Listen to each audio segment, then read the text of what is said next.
नमस्कार। आज हम बात कर रहे हैं स्थायी बदलाव और सफलता के कुछ सिद्धांतों पर जो हमें मिले स्रोतों पर आधारित हैं। और इनका जो मुख्य आइडिया है वो ये कि असली कामयाबी बाहर से नहीं, अंदर से आती है। मतलब अपने चरित्र, अपने उसूलों से। हाँ बिल्कुल। और ये जो स्रोत हैं ये साफ कहते हैं कि ये कोई जादू की छड़ी नहीं है, कोई शॉर्टकट नहीं। अच्छा। ये असल में जीने का एक तरीका है, अपने नजरिए पर, अपने कैरेक्टर पर काम करने की बात है। और हम देखेंगे कि कैसे ये आदतें पहले हमें खुद पर काबू पाना सिखाती हैं और फिर दूसरों के साथ मिलकर काम करना। तो चलिए शुरू करते हैं। पहली आदत है सक्रिय बने, मतलब बी प्रोएक्टिव।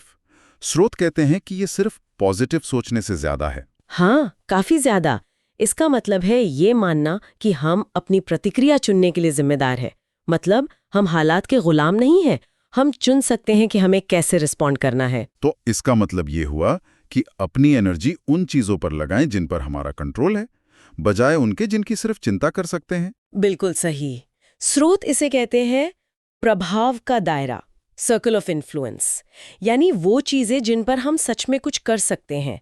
देखिए, जो लोग रिएक्टिव होते हैं ना, वो मौसम कैसा है, दूसरे लोग क्या कह रहे हैं, इन सब बाहरी चीजों से चलते हैं। जबकि प्रोएक्टिव लोग अपने अंदर के मूल्यों के हिसाब से चलते हैं। वो जिम्मेदारी लेते हैं, बहाने नहीं बनाते हैं। सही। ओके, तो जिम्मेदारी समझने के बाद अगला कदम क्या है? शायद दूसरी आदत यहीं से जुड़ती है, अंत को ध्यान में रखकर शुरू करें। मतलब मंजिल पता हो पहले से। हाँ, और ये सिर्फ गोल सेट करना नहीं है। जैसा आपने कहा, स्रोत बताते हैं कि ये अपने जीवन के सबसे गहरे मूल्यों को, अपने मकसद को समझने के बारे में है। अच्छा। अगर हमें यही नहीं पता कि हमारे लिए सबसे जरूरी क्या है, तो हम तो बस दूसरों की एक्सपेक्टेशंस या जो अभी एकदम जरूरी लग रहा है उसी में बहते रहेंगे। इसके लिए एक टूल भी सजेस्ट करते हैं स्रोत, पर्सनल मिशन स्टेटमेंट बनाना।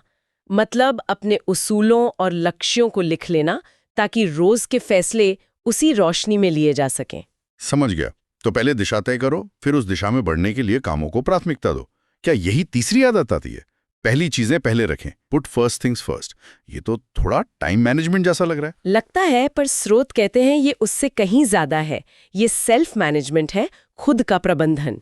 ओके। हाँ, ये कला है ये पहचानने की कि क्या चीज वाकई जरूरी है और क्या चीज सिर्फ अर्जेंट है, मतलब एकदम अभी करनी है। हाँ, ये फर्क समझना मुश्किल होता है कई बार। बिल्कुल।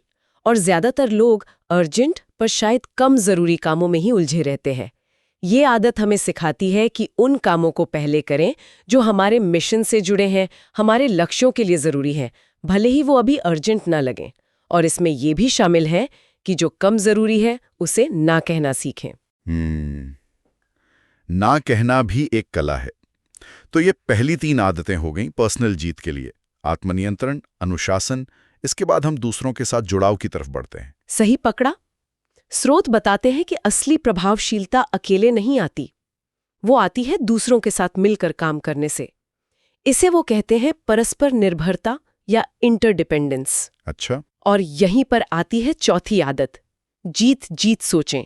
Think win win. Win win यानी ऐसी सिचुएशन बनाना जहां दोनों पार्टियों का फायदा हो, कोई हारे नहीं। एग्जैक्टली। ये एक इता दस्प्री है, एक मानसिकता। ये मानना कि दुनिया में सबके लिए बहुत कुछ है, मौके भरपूर हैं।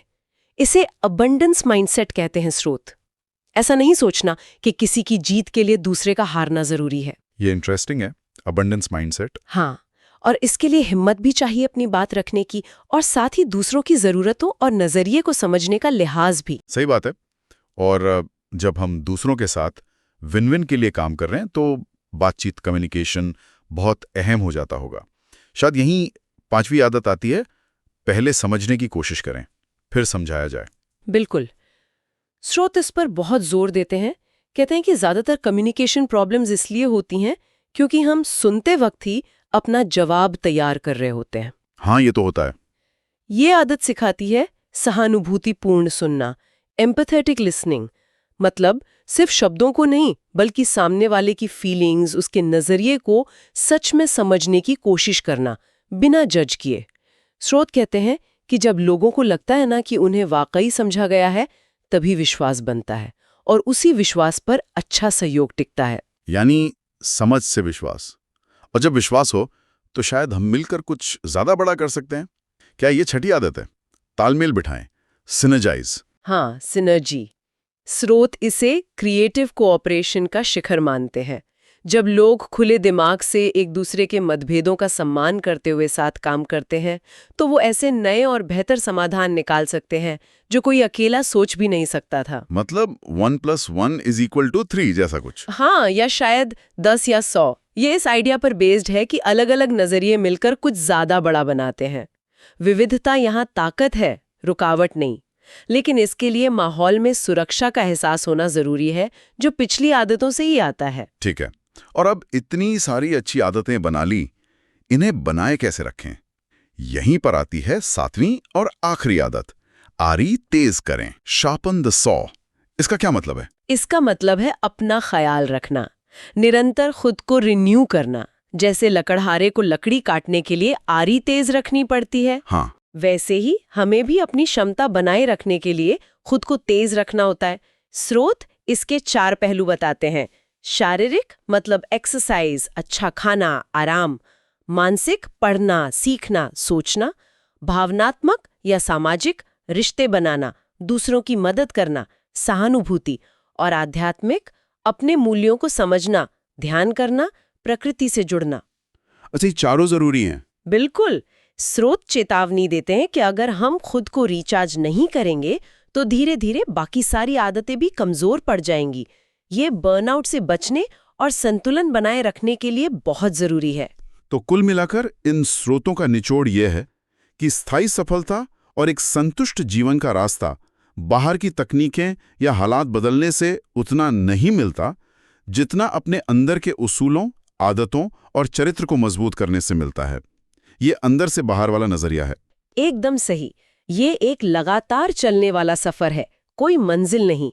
ये सिद्धांत है, प्रिंसिपल्स, और इनमें माहिर होने के लिए रोज प्रैक्टिस, धैर्य और कोशिश लगती है। असली बदलाव यहीं से आता है। और जाते जाते एक सवाल शायद हम सबके सोचने के लिए छोड़ सकते हैं। अगर इन 7 आदतों में से सिर्फ एक को भी किसी एक मौजूदा चुनौती या रिश्ते में पूरी ईमानदारी से लागू करने की कोशिश करें, तो क्या नतीजा हो सकता है? ये सोचने लायक बात है कि इन सिद्धांतों को अपनी रोजमर्रा की जिंदगी में कैसे जिया जाए।